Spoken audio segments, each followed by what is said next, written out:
ഹരി ഓം. എല്ലാവർക്കും നമസ്കാരം.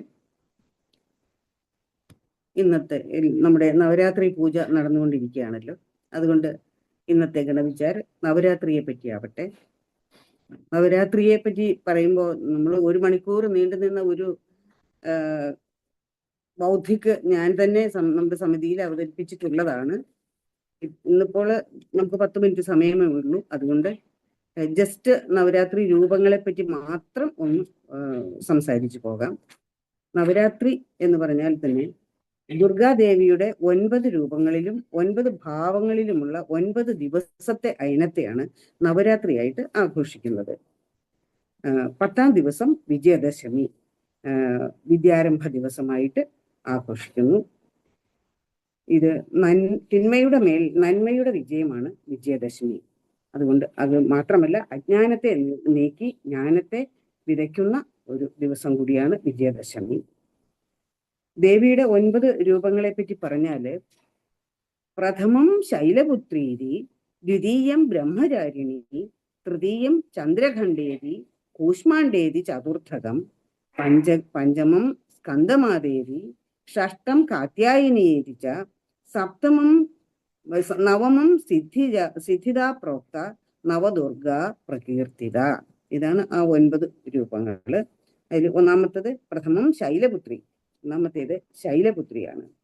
ദുർഗയുടെ ഈ 9 രൂപങ്ങൾ നമുക്ക് ആരാധിച്ചാല് ശാരീരികവും മാനസികവുമായ ഒരു എനർജി ഈ നവരാത്രി പൂജയിലൂടെ നമുക്ക് ലഭിക്കുന്നുണ്ട്. ഒന്നാമത്തെ ദിവസം ദേവി ശൈലപുത്രി രൂപത്തിലാണ് നമ്മൾ ദേവിയെ ആരാധിക്കുന്നത്. ഹിമവാന്റെയും മേന ദേവിയുടെയും പുത്രിയായ ശ്രീ പാർവതി ദേവിയെ കുമാരിയായി സങ്കല്പിച്ചുകൊണ്ടാണ് ശൈലപുത്രി ആരാധന നടത്തുന്നത്.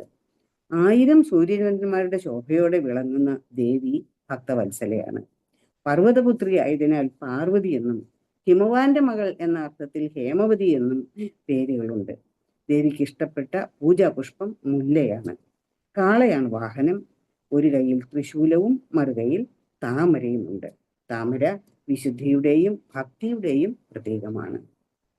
2ാം ദിവസം നമ്മൾ ബ്രഹ്മചാരിണി ദേവിയെയാണ് ആരാധിക്കുന്നത്, സങ്കല്പിക്കുന്നത്. ഇവിടെ ശിവനെ ഭർത്താവായി ലഭിക്കാൻ ഘോര തപസ്സനുഷ്ഠിക്കുന്ന ബ്രഹ്മചാരിണി രൂപമാണ് സങ്കല്പം. കൈകളിൽ ജപമാലയും കമണ്ഡലവുമാണുള്ളത്. സുന്ദര ശാന്ത മുഖഭാവം ഭക്തിയുടെയും ആത്മവിശ്വാസത്തിന്റെയും പ്രതീകമാണ്. ഈ രൂപത്തിലെ ദേവിയെ ധ്യാനിക്കുന്നവർക്ക് ധൈര്യവും ആത്മവിശ്വാസവും വർദ്ധിക്കും, ഏകാഗ്രതയും സിദ്ധിക്കുന്നു. പഠനകാര്യങ്ങളിലും ഒക്കെ വളരെ നല്ല ഏകാഗ്രത നമുക്ക് സിദ്ധിക്കുന്നു ഈ ബ്രഹ്മചാരിണി ദേവിയെ ആരാധിച്ചാൽ. വെള്ള വസ്ത്രധാരിണിയാണ് ദേവി. 3ാമത്തെ ദിവസം ചന്ദ്രഖണ്ഡാദേവി രൂപമാണ്. നെറ്റിയിൽ മണിയുടെ ആകൃതിയിൽ അർദ്ധചന്ദ്ര അടയാളമുള്ളതിനാലാണ് ചന്ദ്രഖണ്ഡ എന്ന് പേര് വന്നത്.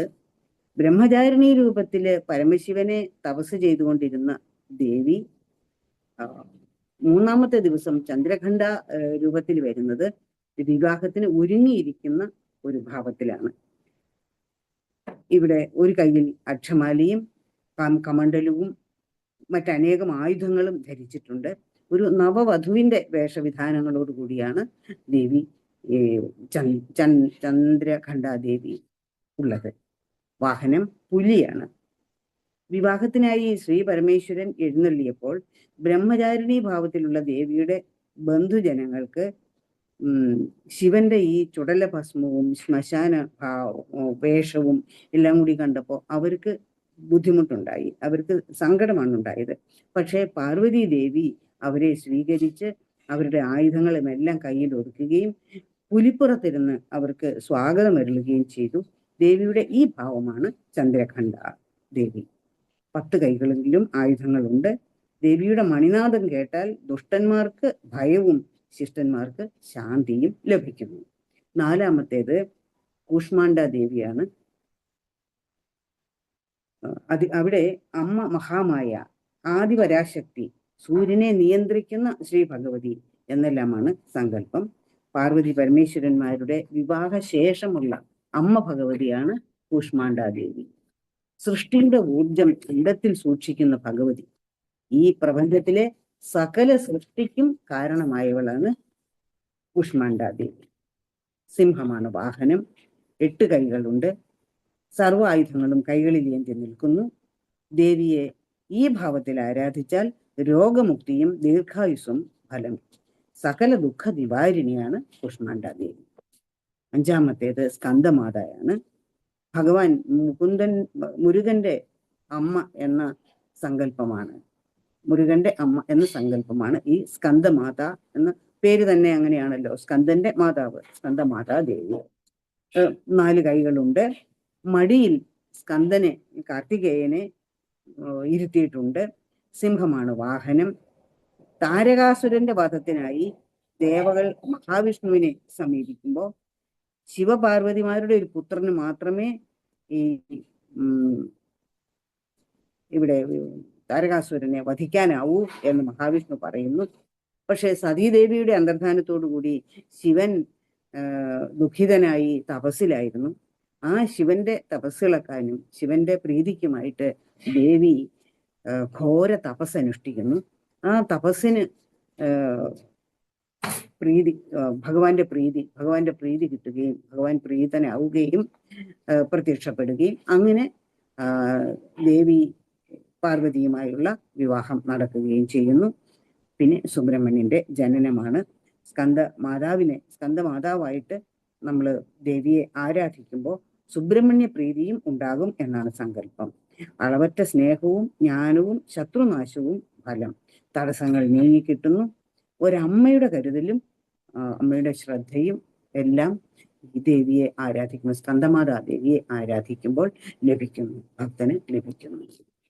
6-ാമത്തേത് കാത്യായനി ദേവിയാണ്. വിശുദ്ധിയിലേക്ക് അയനം ചെയ്യുന്നവൾ എന്നാണ് ഈ കാത്യായനിയുടെ അർത്ഥം. ത്രിനേത്രയാണ്. 3 കണ്ണുകളുണ്ട്, 4 കൈകളുണ്ട്, ശിരസിൽ ഒരു ചന്ദ്രക്കലയുണ്ട്. വലത്ത് കൈയില് വരമുദ്രയും അഭയമുദ്രയും ഉണ്ട്.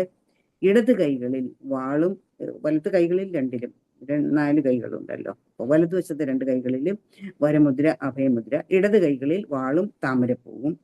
ധനധാന്യ സൗഭാഗ്യത്തിന്റെ കാരകനായ വ്യാഴത്തിന്റെ പ്രീതിയും ഈ കാത്യായനി ദേവിയെ ആരാധിച്ചാൽ ലഭിക്കുന്നതാണ്. ദുഷ്ടസംഹാരിണിയാണ് ദേവി. ചുവന്ന പൂക്കളാണ് ദേവിക്കിഷ്ടം. വാഹനം സിംഹമാണ്. ധൈര്യവും ഉറപ്പും തരുന്നു. ദുഷ്ടശക്തികളുടെ വലയത്തിൽ പെടാതിരിക്കുവാനും കാത്യായനി ദേവിയുടെ ഭജനം കൊണ്ട് സാധിക്കുന്നു. 7-ാമത്തേത് കാളരാത്രിയാണ്. ദേവി ശക്തിരൂപം പൂണ്ട് കാളരാത്രിയായി ശോഭിക്കുകയാണ്. ഏറ്റവും ഭയാനകമായ രൂപമാണ് കാളരാത്രി രൂപം. കറുത്ത നിറവും ചിന്നിച്ചിതറിയ മുടിയും തൃക്കണ്ണുകളിൽ നിന്ന് പ്രവഹിക്കുന്ന അഗ്നിയും ആരെയും ഭയപ്പെടുത്തുന്ന ഒരു രൂപം തന്നെയാണ്. വരമുദ്രയും അഭയമുദ്രയും വാളും മറ്റും ധരിച്ചിരിക്കുന്നു. 4 കൈകളാണ് കാളരാത്രി ദേവിക്ക് ഉള്ളത്. 8-ാമതായിട്ട് മഹാഗൗരിയാണുള്ളത്. മഹാഗൗരി ദേവി പ്രശാന്തതയുടെയും വിജ്ഞാനത്തിന്റെയും പ്രതീകമാണ്. മഹാഗൗരി വെളുത്ത നിറമുള്ള ദേവി എന്നാണ് മഹാഗൗരി എന്നുള്ളതിന്റെ അർത്ഥം തന്നെ. കാളയാണ് വാഹനം. 4 കൈകളുണ്ട്. ശൂലവും ഡമരുവും കൈകളിൽ അണിഞ്ഞിട്ടുണ്ട്. അന്നപൂർണേശ്വരിയായ പാർവതിയുടെ മഹാഗൗരീ ഭാവമായ ഈ 8-ാം ദിവസം നമുക്ക് ശാന്തിയും സമാധാനവും കിട്ടുന്നതിനായിട്ടാണ് മഹാഗൗരി ദേവിയെ പ്രാർത്ഥിക്കുന്നത്. 9-ാമത്തെ ദിവസം സിദ്ധിദാത്രി എന്ന രൂപമാണ്. പ്രത്യേകമായി എല്ലാ കഴിവുകളും നമുക്ക് ദാനം ചെയ്യുന്നവൾ എന്നാണ് സിദ്ധിദാത്രി. സർവസിദ്ധികളെയും പ്രദാനം ചെയ്യുന്നു. സാക്ഷാൽ ദുർഗാ പരമേശ്വരിയുടെ 9-ാം ഭാവമാണ് സിദ്ധിദാത്രി. ഭക്തർക്ക് എല്ലാ കഴിവുകളെയും ദാനം ചെയ്യുന്നു. താമരപ്പൂവിലാണ് ഉപവിഷ്ടയായിട്ടുള്ളത്. സർവദാ ആനന്ദപ്രദയാണ്. 4 കൈകളുണ്ട്. കൈകളിൽ ശംഖചക്ര ഗദാ പത്മങ്ങളാണുള്ളത്. ധൈര്യത്തിന്റെ പ്രതീകമായ സിംഹമാണ് വാഹനം. പരമേശ്വരന് എല്ലാ കഴിവുകളും ലഭിച്ചത് സിദ്ധിദാത്രി ദേവിയിൽ നിന്നാണ് എന്നാണ് സങ്കല്പം. അതുകൊണ്ട് തൻ്റെ പാദശരീരം ദേവിക്ക് നൽകിയെന്നും മഹാദേവന് തൻ്റെ പാദശരീരം ദേവിയാണ് നൽകിയതെന്നും രണ്ടു തരത്തില് സങ്കല്പമുണ്ട്. ശംഖ് ദീർഘായുസ്സിനെ പ്രതിനിധീകരിക്കുകയും ചക്രം കാലാതീതമായ അവസ്ഥയെ പ്രതിനിധീകരിക്കുകയും ചെയ്യുന്നു. ഈ 9 രാത്രികളും കഴിഞ്ഞിട്ട് 10ാമത്തെ ദിവസം വിജയദശമിയാണ്. വിജയദശമി നമുക്കറിയാം, നമ്മുടെ എല്ലാ നമ്മൾ പുസ്തകങ്ങള്, ആയുധങ്ങള് എല്ലാം പൂജയ്ക്ക് വെച്ച് കഴിഞ്ഞാൽ പൂജ എടുക്കുന്ന ദിവസം ആണ് ഈ വിജയദശമി. അതായത് മഹിഷാസുര വധം കഴിഞ്ഞ് വിജയശ്രീലാളിതയായി ദേവി എത്തുന്ന ദിവസമാണ് വിജയദശമി. ഈ യുദ്ധത്തിന് പോകുന്നതിന് മുമ്പ് തന്നെ ദേവി ആയുധങ്ങളെല്ലാം ഗണേശനെ ഏൽപ്പിച്ചു എന്നാണ് പറയുന്നത്. അപ്പോൾ ഗണേശനെ ഏൽപ്പിച്ചിട്ട് ഗണേശനും തൻ്റെ ആയുധങ്ങളെല്ലാം വച്ച് പൂജിച്ചു. ആ ഒരു ഓർമ്മയ്ക്കാണ് അത്രേ നമ്മൾ നമ്മുടെ പുസ്തകങ്ങളെല്ലാം പൂജിക്കാനും നമ്മുടെ ആയുധങ്ങളെല്ലാം പൂജിക്കാനും ഒക്കെ വയ്ക്കുന്നത്. ഈ വിജയദശമി അധർമ്മത്തിന്റെ മുകളിൽ ധർമ്മത്തിനുള്ള ജയം അതാണ് സൂചിപ്പിക്കുന്നത്. ശുഭകാര്യങ്ങൾക്ക് ഏറ്റവും നല്ല ദിവസമാണ്. സമയം വളരെയായി, നമുക്ക് ഇവിടെ അവസാനിപ്പിക്കാം. എല്ലാം ഒന്ന് ഓടിച്ചു പോയതേ ഉള്ളൂ. എല്ലാവർക്കും ഇതിനൊരവസരം തന്ന സമിതിക്ക് എൻ്റെ നന്ദി അറിയിക്കുന്നു. പിന്നെ പവർ പ്രസന്റേഷനിലൂടെ ഇതെല്ലാം കാണിച്ചു തന്ന നമ്മുടെ പ്രിയപ്പെട്ട സുനൈനാക്കയ്ക്കും ഞാൻ നന്ദി അറിയിക്കുന്നു.